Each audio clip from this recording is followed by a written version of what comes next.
नमस्कार। आज हम न्यूज़ स्टार परिवार से आज हम ऐसी शख्सियत से मिलने आए हैं जिन्होंने पहचान की ज़रूरत ही नहीं है।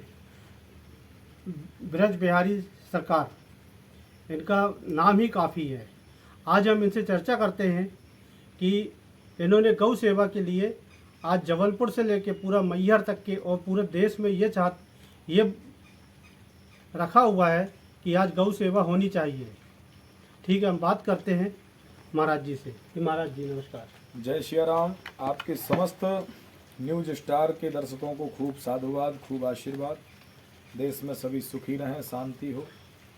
आज गौ माता की सेवा करते हुए विगत हम सबको संकल्पित हम गोपाष्टमी के दिन से हुए, परंतु यह सेवा तो कार्य चल ही रहा था। इसमें बारिश के समय में जो सड़क दुर्घटना में गौ माताओं की जान चली जाती है एवं बहुत से परिवार बिछड़ भी जाते हैं, तो हमारा एक मन में ध्येय आया, संकल्प आया कि गौ माता की रक्षा कैसे हो। पर सरकार उन चीज़ों पर निर्णय तो अभी कुछ ले नहीं रही है जी। तो उसके पूर्व में हम लोग कुछ करें, क्या कर सकते हैं? तो गौशाला बनाना इतना तो संभव नहीं है। बिल्कुल।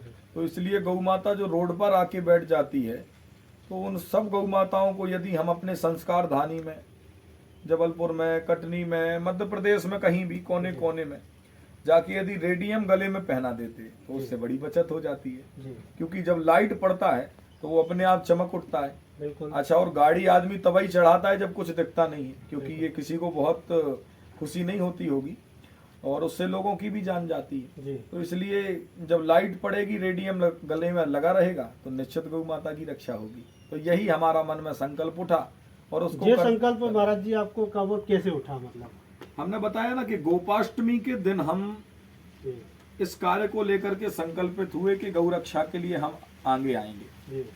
परंतु कुछ समय हम कथाओं में व्यस्त रहे और कथाएं करके जैसे ही हमको गौ माता की रक्षा के लिए उस समय भी हम कार्य कर रहे थे जी। पर आज जब ये हमने स्थिति रोडों पर देखी, क्योंकि बारिश में सबसे ज्यादा दुर्घटना होती है। बिल्कुल। क्योंकि लोग जब पानी गिरता है तो कुछ दिखता नहीं है, गौ माता के लिए कोई छत्र भी नहीं है जहाँ बेचारी वो छिप सके। तो हमारे मन में संकल्प आया कि ये कार्य हमको करना चाहिए।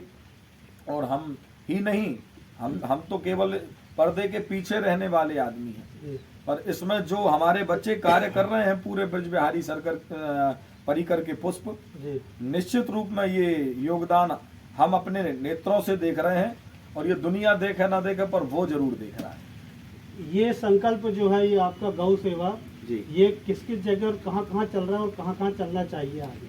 देखिए, हम तो ये चाहते हैं कि पूरे भारतवर्ष में जी जहाँ जहाँ गौ माता है सब जगह गौ की सुरक्षा होनी चाहिए। संपूर्ण भारतवर्ष में गौ माता की सुरक्षा होगी, तब जाकर के ही सनातन धर्म की रक्षा हो सकेगी। आप विचार कीजिए, 1947 में गौ माता की संख्या जानते हैं कितनी थी? 78 करोड़।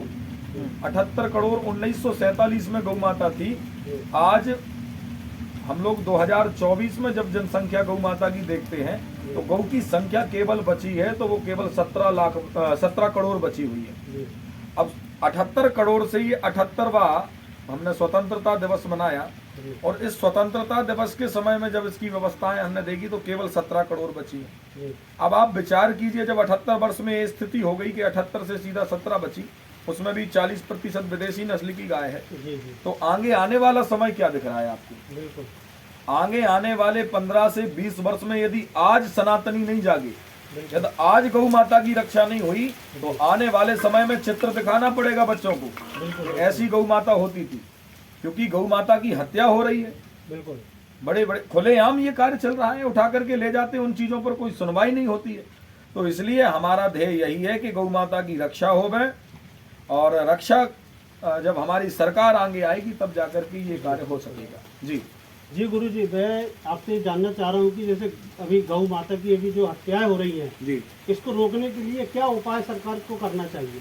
देखिए, गौ माता की हत्या को रोकने के लिए सबसे अच्छा उपाय ये है कि पहले तो वो जो गौ माता को पशु के दर्जे में रखे हुए हैं जी, उसको पशु की सूची से अलग करके और गौ माता को राष्ट्र माता कह करके घोषित करना चाहिए। ये दर्जा मिलना ही चाहिए। यार, गौ माता राष्ट्र माता घोषित हो जाती है तो निश्चित रूप में सुरक्षा होगी। अरे भाई, गौ को हम सनातनी माँ मानते हैं, हम हिंदू माँ मानते हैं। जी ये दायित्व सरकार का है कि गौ माता को राष्ट्र माता कहकर के घोषित करना ही चाहिए। बिल्कुल।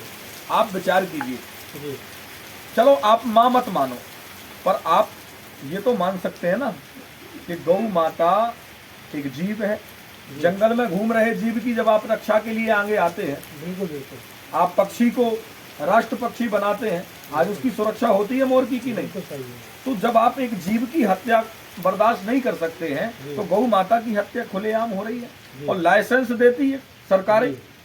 सरकार ही इनको लाइसेंस दे रही है ना, जी नहीं तो ये बंद होना चाहिए ना ये व्यवस्था। बिल्कुल जी परंतु गौ मांस विदेशियों का भोजन है और बड़े टारगेट में, जी हम बड़े विश्वास से ये बात बोल रहे हैं, बड़े टारगेट में बड़ी संख्या में गौ माता काटी जा रही है। जी कटवाने वाली कौन है?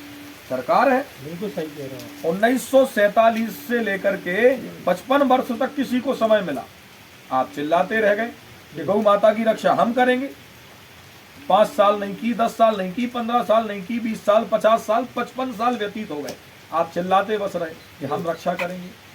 कांग्रेस की सत्ता ने तो कोई रक्षा की नहीं। जी अब जब तक उनकी सरकार रही तब तक वो चिल्लाते रहे, उसके बाद जब समय मिला किसी और को, जी उनने भी फिर यही बात चिल्लाना चालू की। जी बोले भैया किसी का हृदय जले ना जले पर हमारा हृदय तो जल रहा है। चल रहा है। ये बात बोले थे हमारे मोदी जी, प्रधानमंत्री जी।